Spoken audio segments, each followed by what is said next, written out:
खजाने की तलाश में आए कुछ लोग गलती से एक ऐसी प्राचीन ताबूत खोल देते हैं जिसमें हजारों सालों से एक खतरनाक मम्मी कैद थी। जैसे ही वह जागती है, वहाँ मौजूद हर काली और प्रेत शक्ति भी जाग उठती है और शुरू हो जाता है मौत का एक ऐसा खेल जहाँ हर कदम पर खतरा है और भाग निकलने का कोई रास्ता नहीं। अब बस सवाल ये है कि क्या ये लोग जिंदा बचकर यहाँ से निकल पाएंगे? तो कहानी की शुरुआत करीब 3000 साल पहले फिरौन के दौर से हुई। ये वो समय था जब फिरौन के पास अनसुना नाम की एक बेहद खूबसूरत रानी थी। वो इतनी खूबसूरत थी कि अगर फिरौन के अलावा कोई उसे छूता तो उसकी सजा सिर्फ मौत होती थी। लेकिन किसी ने भी नहीं सोचा था कि महल का पुजारी इम्होटेप पहले ही उसके साथ गलत संबंध बना चुका है। एक दिन जब दोनों गुप्त कमरे में साथ थे, तभी अचानक फिरौन महल लौट आया। जैसे ही वह कमरे में घुसा, इम्होटेप तुरंत छिप गया। लेकिन अनसुना के शरीर पर बिगड़े हुए निशानों को देखकर उसे सब समझ आ गया। हालात बिगड़ते देख इम्होटेप अचानक सामने आया और उसने राजा की तलवार निकाल ली। फिरौन कुछ समझ पाता उससे पहले ही अनसुना ने खंजर से हमला कर उसे मौत के घाट उतार दिया। महल में गूंजती उसकी चीखों के बीच सैनिक वहां पहुंच गए। खतरा भांपते ही इम्होटेप के लोग उसे तुरंत वहां से लेकर भाग निकले। अनसुना जानती थी कि अब उसका बचना नामुमकिन है, इसलिए उसने खुद ही खंजर उठाकर अपनी जान ले ली। उधर रात होते ही इम्होटेप महल से भाग निकला और भागते वक्त ही वह अनसुना की लाश को अपने साथ ले गया। उसे फिर से जिंदा करने की चाह में वह उसे लेकर सीधे रेगिस्तान के बीचों बीच बसे हमुनाप्टरा पहुंचा। ये वही जगह थी जहां अनगिनत खजाना और रहस्यमयी काली शक्तियां छिपी हुई थीं। वहीं से इम्होटेप ने एक काले जादू वाली पुस्तक निकाली। जैसे ही उसने पुस्तक में लिखे जादुई मंत्र पढ़ने शुरू किए, तभी अचानक पानी के भीतर से एक काली आत्मा धीरे धीरे उभर कर लाश की तरफ बढ़ने लगी। लेकिन जैसे ही यह रस्म पूरी होने वाली थी, तभी अचानक फिरौन के सैनिक वहां घुस आए और सब कुछ तहस नहस कर दिया, जिससे अधूरी रह गई आत्मा घबराकर वापस पानी में लौट गई। इसी बीच सभी पुजारियों को पकड़ लिया गया और उन्हें एक बेहद खौफनाक सजा सुनाई गई। लेकिन इम्होटेप के लिए तय सजा और भी भयानक थी। सबसे पहले उसके शरीर को जिंदा ही मम्मी बनाया गया। फिर उसके ऊपर कई सारे जिंदा कीड़े छोड़ दिए गए। वो कीड़े धीरे धीरे उसका मांस नोचते रहे। वह तड़पता रहा, लेकिन उसे मौत तक नसीब नहीं हुई। सबको लगा कि यह उसका अंत है, लेकिन यही उसकी असली शुरुआत थी। सैनिकों ने बिना वक्त गवाए इम्होटेप को उसी हालत में एक ताबूत में बंद करके दफना दिया। धीरे धीरे समय बीतता गया और जल्द ही साल 1923 आ गया। अब हमुनापत्रा खजाने की तलाश करने वालों के लिए एक डरावना सपना बन चुका था। लालच में हजारों लाखों लोग वहां पहुंचे, लेकिन एक बार अंदर जाने के बाद कोई भी जिंदा वापस नहीं लौटा, क्योंकि वहां कुछ ऐसी काली ताकतें मौजूद थीं जो लोगों को हमेशा के लिए वहीं रोक लेती थी। फिर भी कुछ लोग इस खतरे से बेखौफ थे, जिनमें से एक इवलिन और उसका भाई जोनाथन भी था। जोनाथन को किसी तरह उस काली पुस्तक को खोलने वाली चाबी मिल चुकी थी और उसी के अंदर एक रहस्यमयी नक्शा छिपा था जो सीधे हमुनापत्रा का रास्ता दिखाता था। दोनों तुरंत उस नक्शे को म्यूजियम के हेड के पास ले गए, लेकिन एक छोटी सी गलती में नक्शे का एक बड़ा हिस्सा जलकर राख हो गया। लेकिन मुश्किल यह थी कि नक्शे का वही खास हिस्सा जल गया जिसमें हमुनापत्रा की असली लोकेशन थी। लेकिन इसके बावजूद भी वे रुके नहीं और सीधे काहिरा की जेल पहुंच गए। वहीं उन्होंने ओकॉनल को ढूंढ निकाला, क्योंकि यह नक्शा असल में उसी से मिला था और सबसे बड़ी बात, उसे पूरा रास्ता भी याद था। इसलिए खजाने को आधा आधा बांटने की शर्त पर ओकॉनल हमुनापत्रा जाने को तैयार हो गया और उसकी अगुवाई में एक टीम बनाई गई, जिसके बाद सभी खजाने की तलाश में जहाज से हमुनापत्रा निकल पड़े। लेकिन उसी जहाज में एक अमेरिकी टीम भी मौजूद थी, जिसका मकसद भी हमुनापत्रा के खजाने तक पहुंचना था। उस टीम को बेनी लीड कर रहा था, जो कभी ओकॉनल का ही साथी रह चुका था। जैसे ही उसकी नजर ओकॉनल पर पड़ी, उसने चुनौती देते हुए कहा कि वो सबसे पहले खजाने तक पहुंचकर दिखाएगा। इसी दौरान अचानक डेक पर रहस्यमयी पैरों के निशान दिखाई दिए, जैसे कोई समंदर से निकलकर जहाज पर आया हो। उधर केबिन में इवलिन अपने बाल ठीक कर रही थी और जैसे ही वह झुककर कुछ उठाने लगी, तभी अचानक काले कपड़े पहने आदमी ने उसका गला दबा दिया। जैसे ही उसने टेबल पर रखा नक्शा देखा, तभी अचानक ओकॉनल वहां आ गया। उसने बिना एक पल सोचे उस आदमी पर गोलियां चलानी शुरू कर दी। इसी बीच इवलिन ने तुरंत मोमबत्ती से उसकी आंखों पर वार किया और इस अफरा तफरी में दोनों किसी तरह वहां से निकलने में कामयाब हो गए। देखते ही देखते पूरे जहाज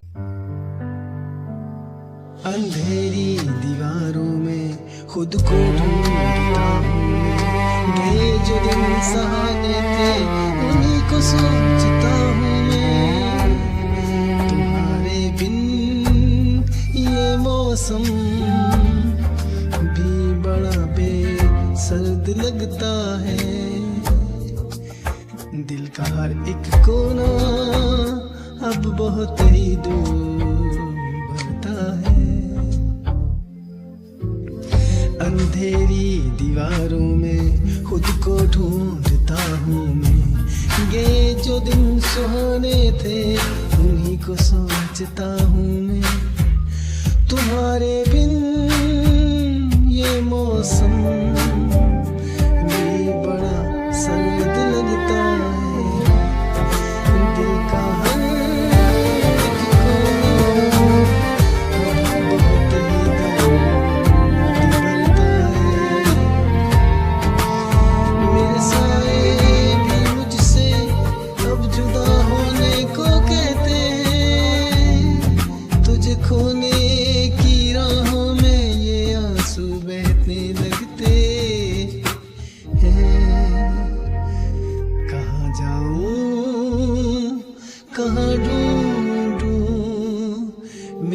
साजो समा तो मेरी हर एक तमन्ना तू, मेरी रूह का मकान तू।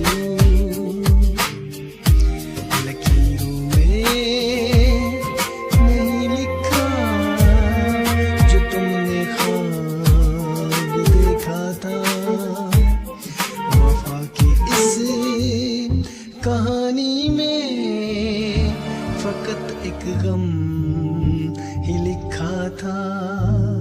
सितारों से भी पूछता है पता तेरा कहाँ होगा, मगर खामोश है दुनिया कहाँ मेरा जहाँ होगा।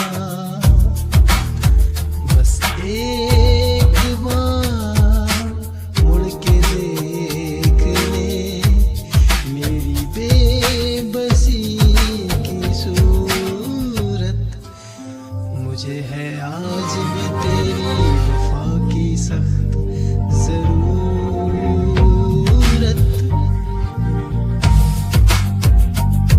साए मेरे तन्हा सफर बस रह गया दर्द का असर, साए मेरे तन्हा सफर बस रह गया दर्द का असर।